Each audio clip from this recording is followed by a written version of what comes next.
Aduh, udah pukul 10 lagi nih. Bisa ketinggalan bis kalau begini, ujarku waktu itu. Oh iya, perkenalkan, namaku Angga. Saat ini aku berada di Bandung dan ingin menuju ke Jakarta karena ada urusan kantor yang harus aku kerjakan di Jakarta. Akibat dari ketiduran, aku terburu-buru mengejar waktu bis yang akan aku naiki pada pukul 10:30 malam. Lantas setelah bersiap-siap, aku melihat ke arah jarum jam tanganku. Ya Tuhan, sudah pukul 10:15.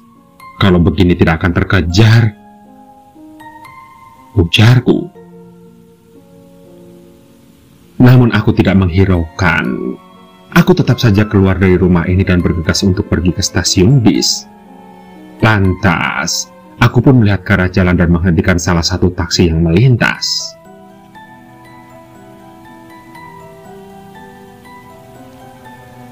Ke stasiun bis ya Pak? Kataku saat menaiki taksi tersebut.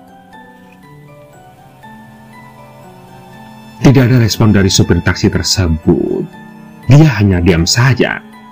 Dan saat aku melihat ke arah jam tanganku lagi, waktu sudah menunjukkan pukul 10:25 waktu Indonesia Barat.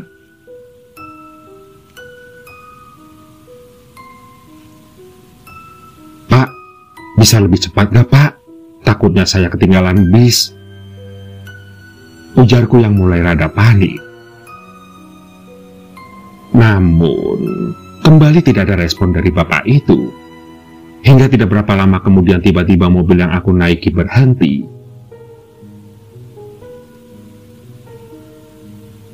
Loh, kenapa berhenti Pak? Tanyaku. Tapi lagi dan lagi apa yang aku bicarakan sia-sia karena tidak ada sedikit pun respon dari supir itu. Dan ketika aku melihat ke arah kiri, betapa terkejutnya aku karena ternyata aku sudah sampai pada tujuanku. Di stasiun bis. Lantas, aku pun mengeluarkan uangku dan memberikan kepada bapak itu, akan tetapi tidak ada respon darinya. Aku kemudian melihat wajah bapak itu dengan mata yang suram dan bibir pucatnya yang menunjukkan seperti keadaan orang sedang sakit.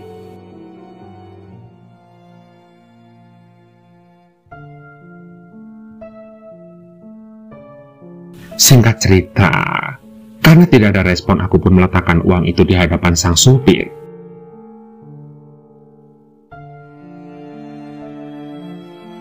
Bapak kurang sehat ya? Banyak istirahat saja Pak. Saya lihat sepertinya Bapak sedang sakit. Terima kasih ya Pak. Kalau begitu saya turun dulu, kataku sembari memberikan senyuman yang ramah.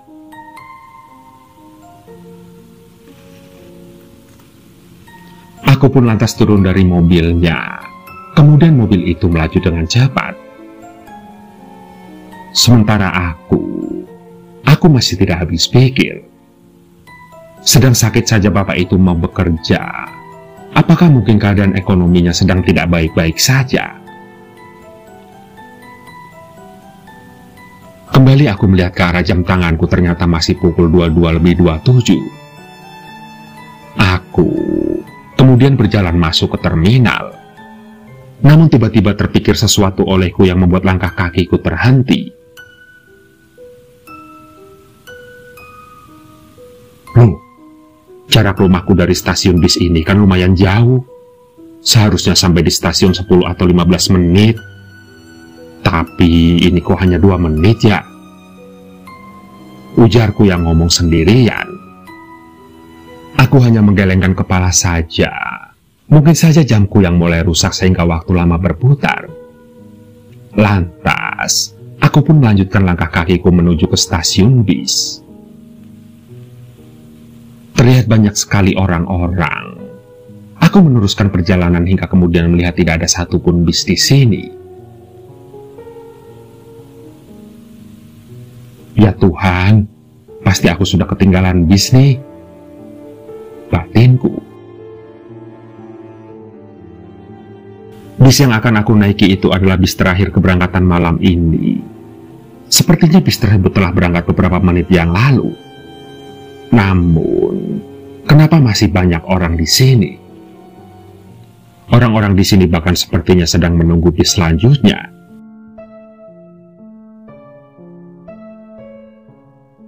Kepalaku sedikit pusing memikirkan apakah ada bis selanjutnya. Ingin sekali rasanya aku bertanya, akan tetapi niat itu aku urungkan. Iya, akhirnya aku pun tetap berada di sini mengikuti orang-orang ini dan berharap ada bis selanjutnya yang akan datang. Hingga setelah sekian lama aku menunggu, ternyata benar, ada sebuah bis berwarna merah memasuki terminal ini.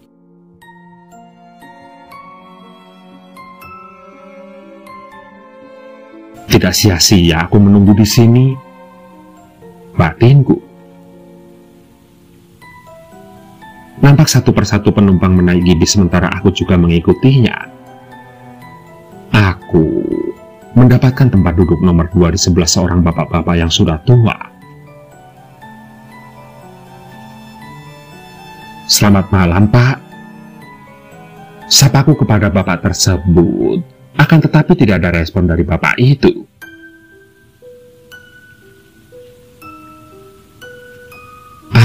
Mungkin bapak ini tidak mendengar sapaanku tadi. Ujarku mencoba berpikir positif. Dan saat aku melihat ke arah jam tanganku, waktu sudah menunjukkan pukul 12 lebih 1 menit.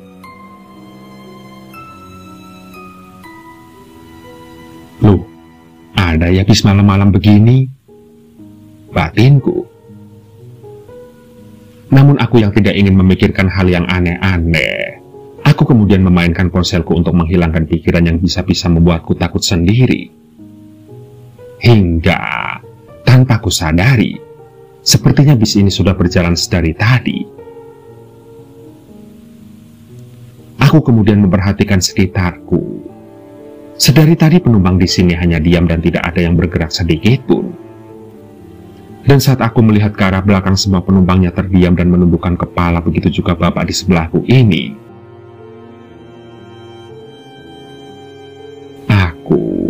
Lantas mencoba berusaha tidak memikirkan hal yang berbau mistis. Namun aku kini bertanya-tanya apakah yang harus aku lakukan selanjutnya. Apakah aku harus berdiam diri saja? Atau apakah aku harus turun dari bis ini? Hingga akhirnya aku pun berniat ingin menelpon salah satu temanku.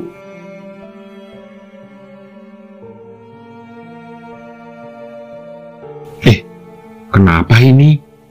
Kenapa tiba-tiba HP-ku mati begitu saja? Gumamku.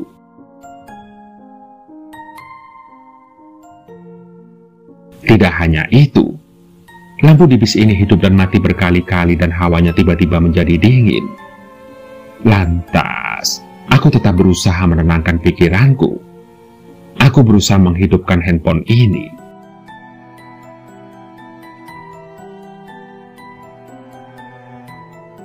Singkat cerita, tidak berapa lama kemudian akhirnya HP-ku bisa hidup kembali. Namun, niat untuk menelpon temanku aku urungkan karena takut HP-ku ini bakalan mati lagi. Karena aku ingin memastikan sesuatu. Aku kemudian membuka kameraku dan berniat selfie. Dengan tangan gemetaran aku tetap melakukannya. Dan setelah selesai selfie, aku kemudian secara perlahan membuka galeri HP-ku dan melihat hasil selfie tersebut. Aku langsung melempar HP-ku jauh-jauh. Bagaimana tidak? Ternyata hasil selfie-ku hanya terlihat aku sendiri saja. Padahal di dalam bis ini banyak sekali orang. Iya. Orang-orang yang di belakang sana tidak ada di layar hasil selfie tersebut. Hingga tidak berapa lama kemudian tiba-tiba ada suara seorang perempuan bernyanyi. Suaranya sangat lembut. Suara itu terdengar semakin kuat di telingaku. Aku pun berusaha sekuat mungkin menenangkan diri sendiri. Namun akhirnya aku tidak tahan juga dan berteriak sekeras mungkin. Turunkan aku di sini, teriakku. Setelah teriakanku, bis yang aku naiki tiba-tiba berhenti. Terlihat semua penumpang yang berada di sini turun dan aku juga turun dari bis ini. Dan saat aku melihat ke arah luar, ternyata aku sudah sampai di Jakarta. Namun betapa kagetnya aku saat melihat sekelilingku para penumpang tersebut tidak ada dan bis yang aku naiki itu menghilang begitu saja. Kepalaku kini terasa pusing sekali. Hingga tiba-tiba seorang bapak-bapak menghampiriku.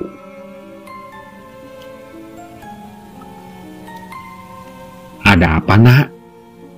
tanya bapak tersebut. "Ini saya di mana ya, Pak?" tanya aku memastikan.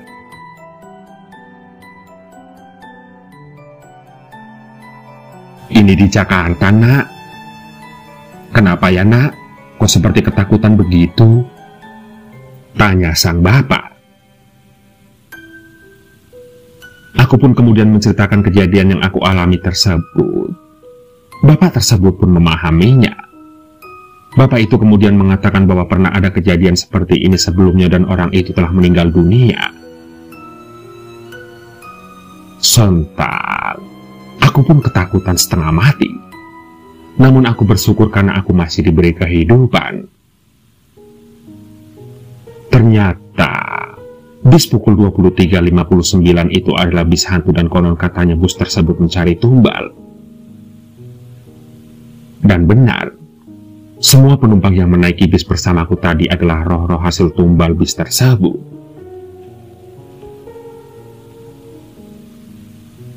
Begitulah. Itu adalah kejadian yang paling mengerikan yang pernah aku alami seumur hidupku. Terserah kalian percaya atau tidak. Karena sampai saat ini pun aku masih ragu dengan kejadian itu nyata atau tidak.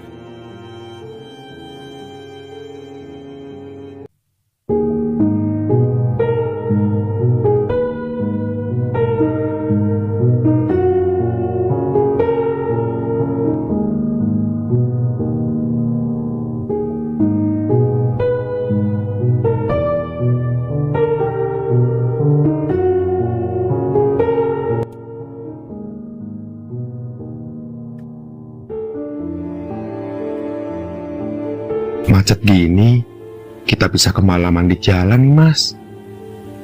Ucap istriku resah. Terlihat tubuhnya agak condong ke kanan mengira-ngira sejauh mana antrian kendaraan di depan kami.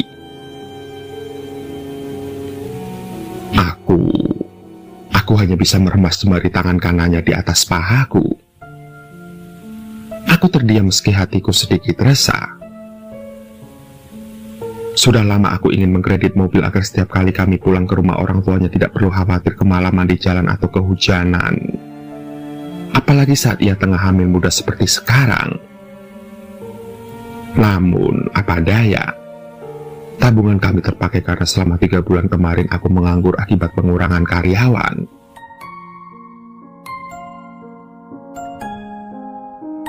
Rasanya aku ingin sekali mengebut untuk mengejar waktu. Namun setiap kali ku tambah kecepatan sepeda motorku, kurasakan bagangan tangannya di sekeliling perutku semakin erat. Istriku memang selalu takut bila aku mengebut. Dan hal yang kukhawatirkan pun terjadi. Kemacetan itu membuat perjalanan kami melambat 1 jam dibanding waktu normal. Dan saat lalu lintas mulai lancar, matahari pun mulai tenggelam.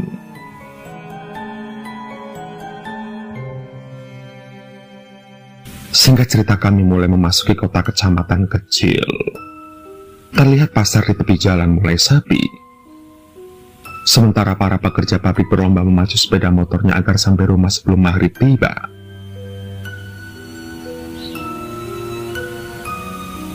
Dua desa lagi kami lewati. Kemudian jalanan panjang dengan area persawahan di kanan kirinya. Hingga kurasakan setetes air menimpa lenganku bersama dengan suara istriku mengucap, "Ya, hujan, Mas," ujarnya. Aku mendengus jengkel. Aku menyesali keteledoranku yang meninggalkan jas hujan di jemuran baju di samping rumah. Mau berteduh, Dek? Tanyaku. Berteduh di mana, Mas? Gak ada bangunan apa-apa. Kalau kita berteduh di bawah pohon nanti bahaya kalau ada petir menyambar, jawab istriku.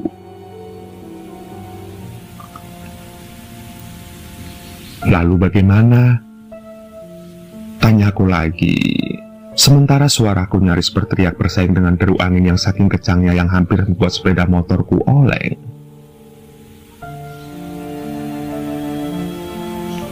Lanjut saja, ujarnya singkat. Lantas aku pun tetap memacu sepeda motorku dengan kecepatan sedang. Namun konsentrasiku terpecah antara menghindari lubang jalanan yang tertutup air dan kaca helm yang buram tertutup hujan. Lantas, dengan jengkelku buka kaca helmku. Mataku yang minus tidak bisa kuandalkan untuk melihat gelapnya jalanan yang terhalang buramnya kaca. Dan meski kulit wajah dan mataku terasa pedih, namun aku tidak ingin mengeluh satu kata pun agar istriku tidak khawatir.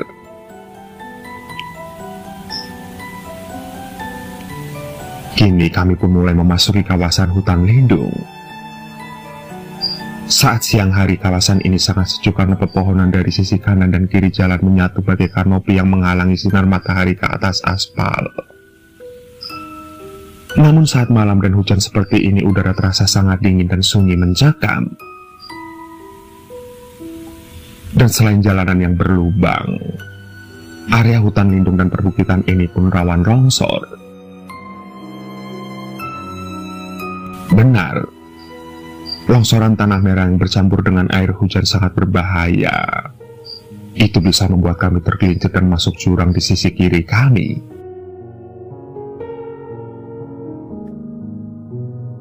Hati-hati, Mas, terdengar istriku berbisik lirih di belakang pundakku. Dan meskipun bisa dibilang aku sudah biasa mengendarai sepeda motor, namun jalanan yang becek, tikungan tajam serta angin kencang tidak urung membuat nyaliku menciut. Berkali-kali, otot kaki atau lenganku mengeras dan nyaris kram saat berusaha menyeimbangkan sepeda motor dan bobot tubuh kami. Aku gugup, sementara peluh membanjiri punggungku yang tertutup jaket. Sialnya lagi, lampu sepeda motor ini hanya bisa menerangi kurang dari 5 meter. Dan selebihnya adalah kegelapan. Kurasakan juga tubuh istriku gemetar kedinginan sementara jemarinya kini mencengkram jaketku. Nampak memutih dan beku. Aku bahkan bisa mendengar giginya yang kemeletukan.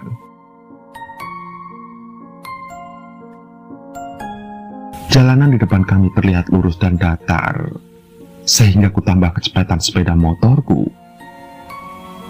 Namun beberapa detik kemudian kami sama-sama berteriak. Sepeda motor kami terprosok ke dalam lubang yang tertutup air hujan. Dan lubang itu juga lumayan dalam. Lantas kami pun terjatuh dari sepeda motor kami. Aku merasakan nyeri pada betis kiriku yang tertimpa sepeda motor dan tubuh kami. Namun tidak kuhiraukan kesakitan itu saat ku dengar istriku meringis dan mengadu.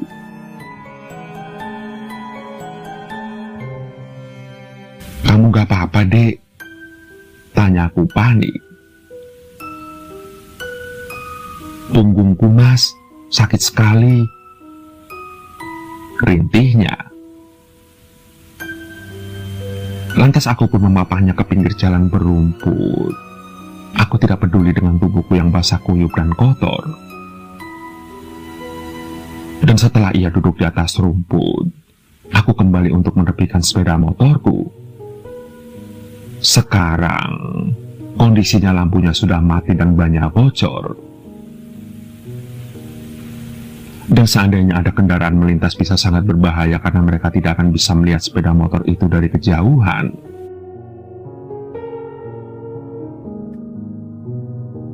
Ayo kita lanjut mas, ujar istriku. Motor rusak dek, lagi pula katamu punggungmu sakit kan? Jawabku. Tak apa mas, bisa ku tahan. Ayo kita tuntun motornya. Aku tidak ingin berada lama-lama di tempat ini. Serem, ujar istriku dengan wajah yang sangat ketakutan. Lantas kupandangi wajah istriku dengan pencahayaan dari senter di ponselnya. Ia tampak kesakitan, kuyu dan pucat.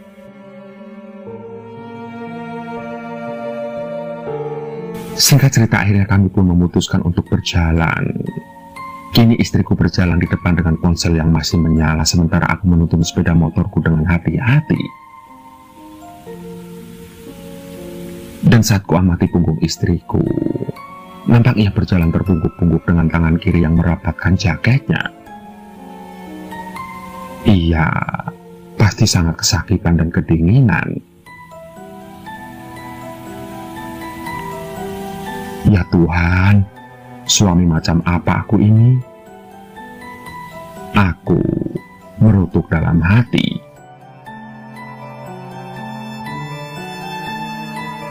Semoga ada bengkel ya mas, harapnya. Kita berhenti di bangunan pertama yang kita temukan. Aku capek mas, ujarnya lagi.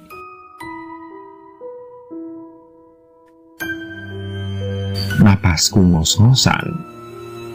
Jalanan menanjak dan licin, sehingga membuat jemariku terasa nyeri karena harus menahan bobot sepeda motor agar tidak tergelincir.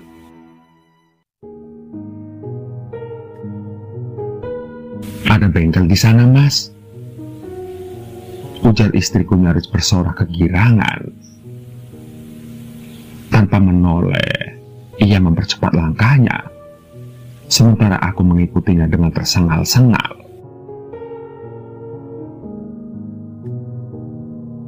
Terlihat bengkel yang berbentuk rumah kecil itu tampak sunyi, hanya diterangi bolam kecil di sudut depan. Namun, kami bisa melihat tulisan tambal ban di depannya. Sontak aku pun berdoa di dalam hati supaya si pemilik rumah ada dan dia bersedia menolong kami.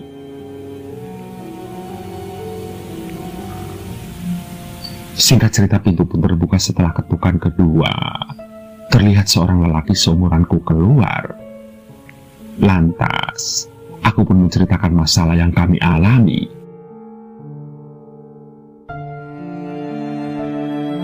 Mungkin saya masih punya stok lampu depan. Ini saya ganti dulu bannya ya,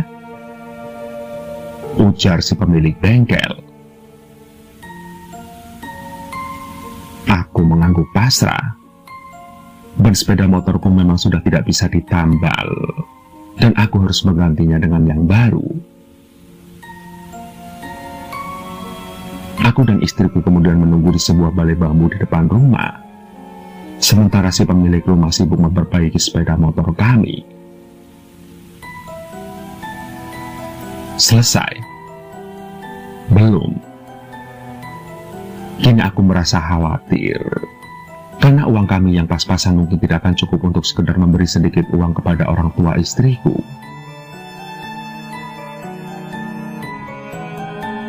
Singkat cerita, sepeda motor pun kini selesai diperbaiki. Dan saat kami hendak melanjutkan perjalanan, tiba-tiba istriku ingin ke kamar mandi.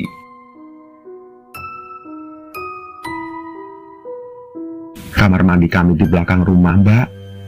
Sebentar ya, biar saya panggilkan istri saya untuk menemani, ujar si pemilik bengkel. Nggak usah mas, saya berani kok. Tunjukkan saja arahnya.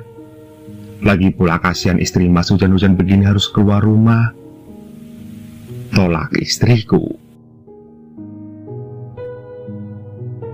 Ya sudah, aku antar saja ya dek, ujarku.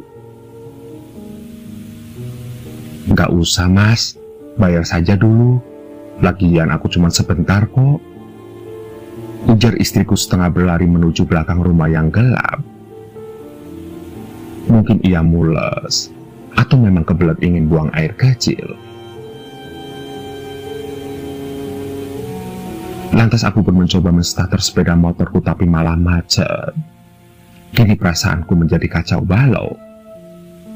Dan sembari memeriksanya, akhirnya pemilik rumah pun bercerita. Mas beruntung naik motor berdua, dan kebetulan saya juga sedang ada di rumah. Cerita si pemilik bengkel. Memangnya kenapa, Mas? Tanyaku penasaran. Dia kemudian bercerita tentang penampakan dan gangguan di sekitar hutan lindung ini. Namun aku mendengarkannya dengan setengah hati. Aku lebih mencemaskan berapa ongkos yang harus aku bayar untuk biaya reparasi sepeda motorku.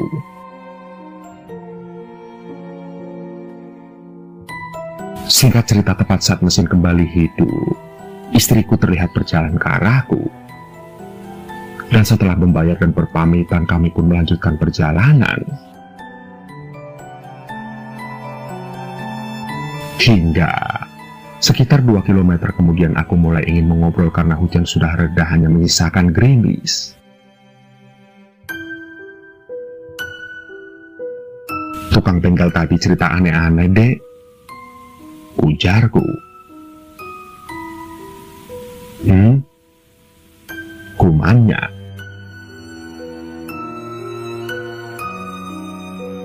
Katanya banyak penampakan dan gangguan di sekeliling hutan lindung ini.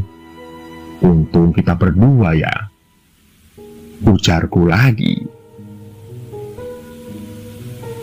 Oh, aku sudah tahu, jawabnya singkat. Tahu dari mana? Kamu diantar istrinya ke kamar mandi ya? Istrinya yang cerita padamu? Tanyaku heran. Tidak, aku tahu sendiri kok. Seperti ini kan? Tiba-tiba kurasakan ia mencengkeram pahaku. Saat kulirik kulihat jari-jari istriku yang putih ramping berkuku pendek ini ruasnya semakin memanjang. Tumbuh kuku yang lancip dengan kulit yang menghitam dan menonjol-nonjol seperti ranting kering. Aku pun shock. Dan saat aku menoleh ke belakang, kulihat wajah istriku yang kini putih pucat dengan kedua rongga mata bolong dan mulut yang hanya berbentuk lubang hitam menganga berbau busuk. Tubuhnya mengeluarkan aroma mayat yang sontak membuatku terkejut dan sepeda motorku kehilangan keseimbangan. Aku pun kemudian terlempar ke dalam jurang.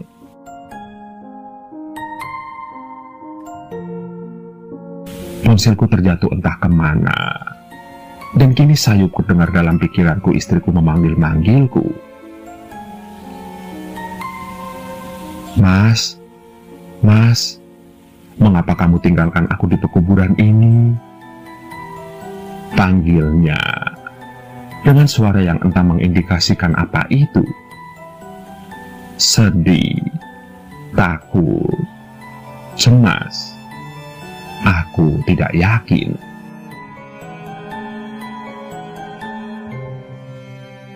Begitulah. Terlepas benar tidaknya cerita ini, saya hanya bisa berharap pendengar bisa mengambil hikmah dari cerita tersebut.